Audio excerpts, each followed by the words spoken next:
வணக்கம். இந்த உலகத்துல எல்லாமே மாறிட்டே இருக்கு இல்லையா? இன்பம், துன்பம், வெற்றி, தோல்வி எல்லாம் வந்து வந்து போகுது. இப்படி எதுவுமே நிரந்தரம் இல்லாத இந்த உலகத்துல நமக்கு நிலையான ஒரு அமைதி எங்க கிடைக்கும்? இந்த கேள்விக்கு தாங்க பகவான் ஸ்ரீ கிருஷ்ணர் பகவத்கீதையில ஒரு அற்புதமான ஞானத்தை கொடுக்கறாரு. வாங்க அந்த ஆழமான உண்மைகளை நம்ம ஒன்னா சேர்ந்து பார்க்கலாம். நம்ம வாழ்க்கையில வர ஏற்றத்தாழ்வுகளை நாம எப்படி எதிர்கொள்றது? சந்தோஷம் வரும்போது ரொம்ப ஆடாம, கஷ்டம் வரும்போது தூண்டு போகாம எப்படி இருக்கிறது? இதுக்கான முதல் படிய கீதையோட 2வது அத்தியாயத்திலிருந்து நாம ஆரம்பிக்கலாம் வாங்க. ஸ்லோகம் 2.14 மாத்ரா ஸ்பர்ஷாஸ்து கௌந்தேய சீதோஷ்ண சுக துக்கதாக ஆகமபாயனோ அனித்யாஸ் தாம் ஸ்திதிக்ஷ்வஸ்ப பாரத. இந்த ஸ்லோகத்துல பாருங்க, ஒரு ரொம்ப அழகான ஓமம் இருக்கு. பகவான் என்ன சொல்றாருன்னா, இன்பத்தையும் துன்பத்தையும் மாறி மாறி வர்ற பருவ காலங்களோட ஒப்பிடுறாரு. யோசிச்சு பாருங்க, கோடைக்காலமோ குளிர்காலமோ எதுவுமே நிரந்தரம் கிடையாது இல்லையா? அது பாட்டுக்கு வரும் போகும். அதே மாதிரி தான் நம்ம புலனுணர்வால ஏற்படுற சுகமும் சரி துக்கமும் சரி ரெண்டுமே தோன்றி மறையக்கூடியது தான். அதனால அதையெல்லாம் பார்த்து மன அமைதியை இழக்காம சகித்துக்கு பழகிக்கணும்னு சொல்றாரு. சரி, இந்த சகிப்புத்தன்மைனா சும்மா பொறுத்துக்கிட்டு போறது மட்டும்தானா? இல்லவே இல்ல. அது நம்மள ஒரு உயர்ந்த நிலைக்கு கூட்டிட்டு போகும். அது எங்க கொண்டு போய் விடுதுன்னு அடுத்த ஸ்லோகம் ரொம்ப அழகா விளக்குது. இது அமரத்துவத்தை நோக்கிய ஒரு பாதைன்னு கூட சொல்லலாம். ஸ்லோகம் 2.15 யம் ஹீன வியதயந்தே தே புருஷம் புருஷர்ஷபா சமதுக்க சுகம் தீரம் சோ அமிர்தத்வாய கல்பதே.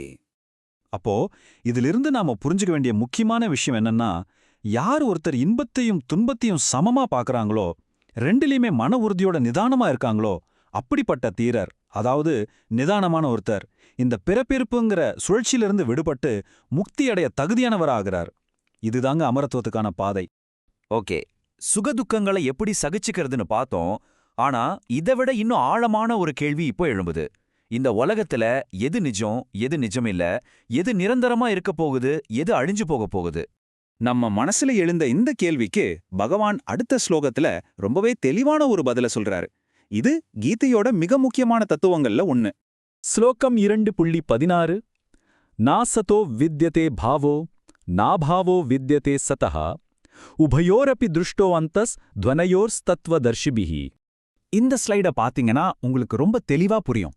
தத்துவத்தை உணர்ந்த ஞானிகள் என்ன முடிவுக்கு வராங்கன்னா, அசத், அதாவது உண்மையற்ற நிலையற்ற பொருளான நம்ம இந்த உடலுக்கு நிரந்தரமான ஒரு இருப்பு கிடையாது. ஆனா சத், அதாவது உண்மையான நித்தியமான பொருளான ஆத்மாவுக்கு என்னைக்குமே அழிவுன்றதே கிடையாது. நம்ம உடல் பிறக்குது, வளருது, மாறுது, கடைசியில அழிஞ்சு போகுது. ஆனா ஆத்மா, அது ஒருபோதும் மாறாது, அழியாது. உடல் நிலையற்றது, ஆத்மா நித்தியமானதுன்னு இப்ப நமக்கு புரிஞ்சிருச்சு.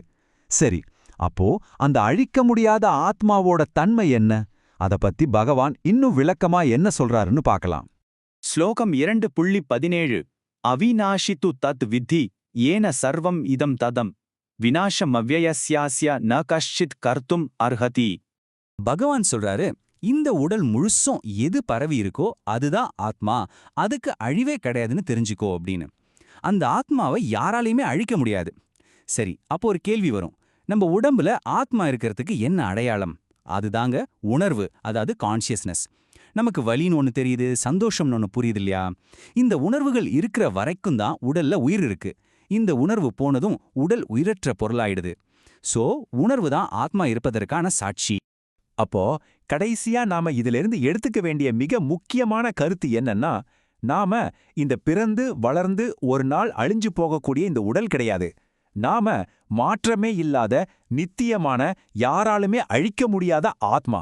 இந்த ஒரு உண்மையை நாம உணர்றது தான் ஞானத்துக்கான முதல் படி. பாருங்க, கீதையோட இந்த ஞானம் காலத்தையெல்லாம் கடந்து இன்னிக்கும் நமக்கு வழிகாட்டிட்டு இருக்கு. இது மாதிரி காலத்தால் அழியாத பல ஆன்மீக புதைகளை ரொம்ப எளிமையா நீங்க புரிஞ்சுக்கிறதுக்கு உதவத்தான் கியான்கோஷ் இருக்கு.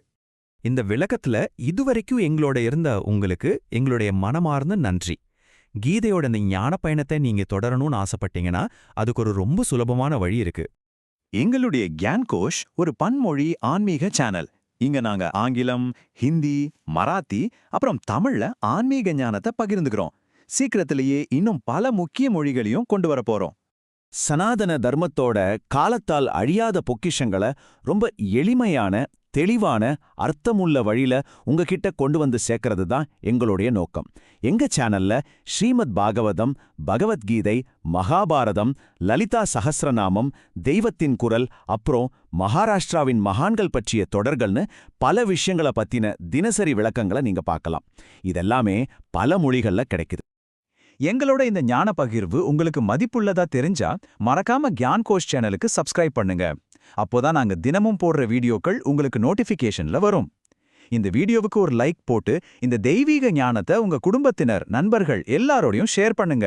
வாங்க, சனாதன தர்மத்தோட ஒளிய நாம எல்லாரும் ஒன்னா சேர்ந்து பிரகாசிக்க செய்வோம்.